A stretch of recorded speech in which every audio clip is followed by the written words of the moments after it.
Welcome to RC Madness, New England's unofficial capital of remote control chaos. We're here for the 5th annual Mini Off-Road Nationals.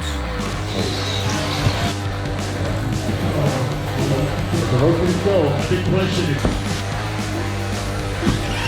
I've been coming to RC Madness now since the late 90s. I used to come in the original location. Fantastic events. The very first short course nationals were run here, the new location. Turf nationals were run here. Obviously, the mini nationals, factories that make minis throw their support in. So it's a really fantastic event. Definitely one of the ones you shouldn't miss if you can make it out here to Connecticut. Let's see how everything goes.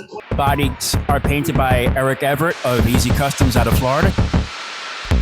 Some people come to the Mini Nats to spectate, others come to race. Jack Bonhomme came to win a trophy with a car older than your Wi-Fi router. After 3 rounds of qualifying, Jack started in 3rd place in the A main and already moved up to 2nd on the grid, not even a few turns in. Jack Bonhomme's running a Losi Mini T, but not just any Mini T. This one's packing a Firma brushless system with a 6,000 kV motor, which for this class is like bringing a jetpack to a tricycle race. He also swapped in a longer chassis from the Mini Desert Truck, which stretches the wheelbase to match the newer Mini T 2.0. That means fewer wheelies, more stability, and better jumping. In lap 6, Jack Bonhomme's all over Jonathan Son, today's top qualifier. And Bonhomme catches a big break in the back turning section. Looked like our leader in the green car managing to go around that turn pretty fast, but he didn't account for the lap traffic. Bonhomme snuck inside to take the lead, at least for now. To maintain a lead for a 6-minute main event with his 1/18th scale cars is a tough ask. Get it! Had first place. Jack hits the apex and then keeps hitting it until he's upside down. Swan says thanks and takes the lead back. We jump ahead to lap 10, and this vintage-looking car with modern cheat codes is on the heel of Son again. If Bonhamme's too aggressive, it can lead to a mini disaster. But instead, it's an overtake for first. Swan was following the lap traffic line, and then he saw him crash. Perhaps he checked up. Bonhomme was able to swing by. He can feel it now. The 2022 and 23 vintage off-road Mini Nats champ knows what it takes to get this thing in the winner's circle. And he finishes lap 11 with his hot lap of the race, a 19.47. This longtime RC racer from Yonkers, New York, nicknamed Captain America for his love of the superhero and his matching bodies, as well as Captain Consistency, is doing just that. Consistent lap times. We jump ahead 4 laps later, lap 16. Lap traffic getting a little squirrely there. Son is doing everything he can within this final lap to make a pass. He's cutting the corners extra close. Bonhomme keeping it steady and, most importantly, consistent. One last turn for victory. Yes, oh my God. Wow. Got it back. Took back the crown. Congrats to Jack Bonhomme, the vintage Mini T 2025 Mini National winner. With the vintage win in the books and Jack's brushless weapon cooling off, it was time to take a lap around the venue that made this all possible. RC Madness is what happens when a hobby store and a sports complex have a beautiful baby. They've got indoor carpet, outdoor dirt, and more RC-specific square footage than some airports. You want to bash? They've got room. You want to crawl over fake rocks inside an actual building? Done. You want to race 12th scale NASCAR race cars like it's the Indy 500? This is your place. The shop has enough parts to fix your car and your bad decisions. It's big, it's loud, and with over 12 classes on the schedule for Mini Nats weekend, sleep is optional and marshals are in short supply. And behind all this madness, real people, real stories, and racers who take their miniature scale dreams very seriously. You're celebrating 36 years in business. That's amazing. Yeah, 1989? 1989. The original location? Yeah, original location. Be April 1st. Did you ever think it would come this long from your humble beginnings? It's amazing.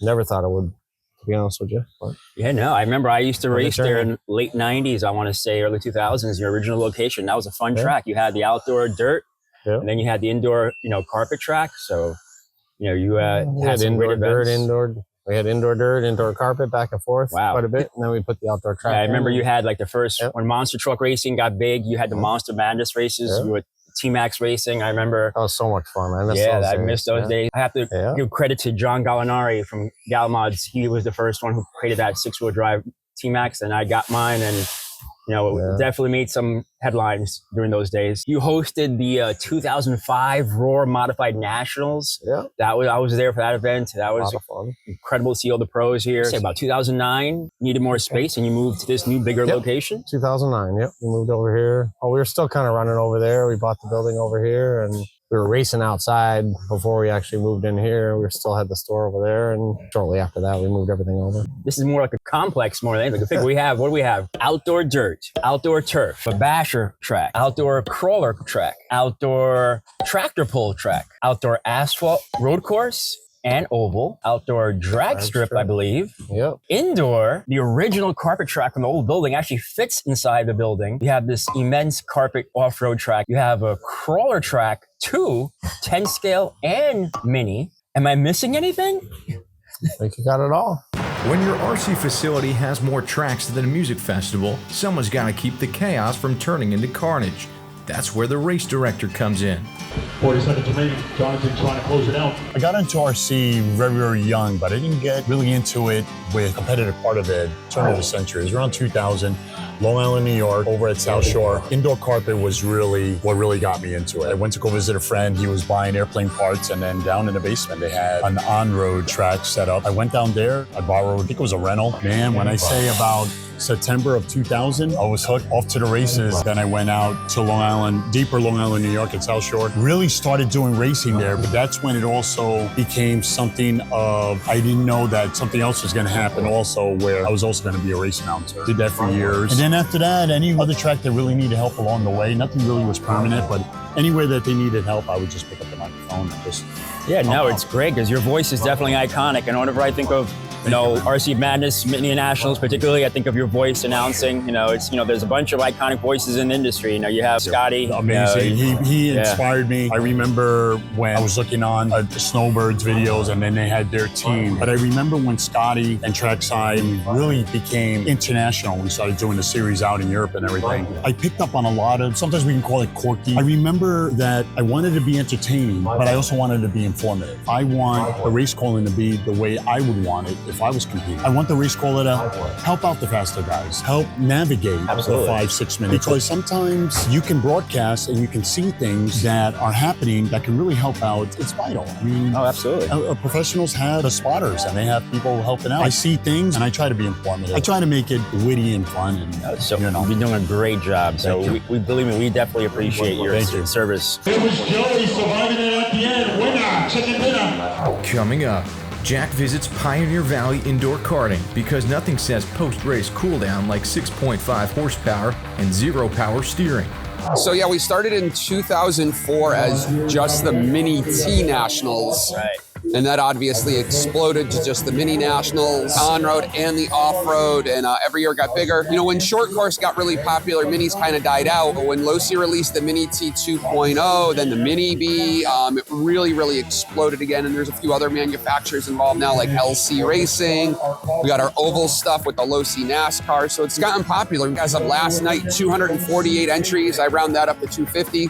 Wow. But we have some people who are coming in just for today to do the last round of qualifying and the main, so we'll probably be just over 250. Sponsored pro drivers to come to the event. JR Mitch has been here in the past. JR Mitch, Andrew Gray has come. Had a lot of good people too. Good people. And they've been pleasantly surprised with the competition that we have. Industry is alive and well at RC Madness. Yes. It's been a fantastic race. I'm looking forward to many more years of Mini Nationals. Jack. While the event coordinator keeps the race day moving, some racers are busy flexing in a different department.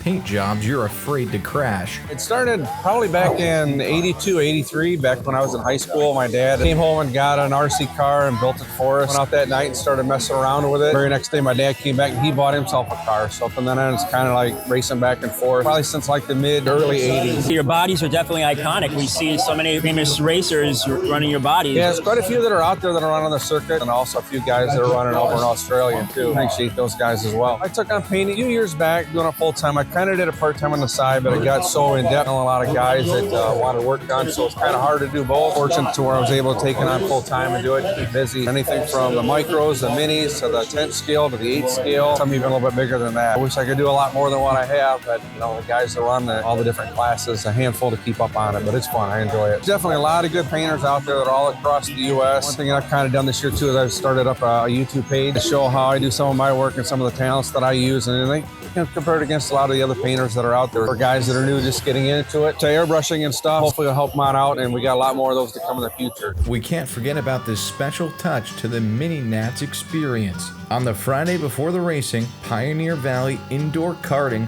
offers registered Mini Nats racers a special discounted rate to run 3 races, because before 4 classes of racing tiny trucks, the only logical move is to race full-size tiny cars. Here's some highlights.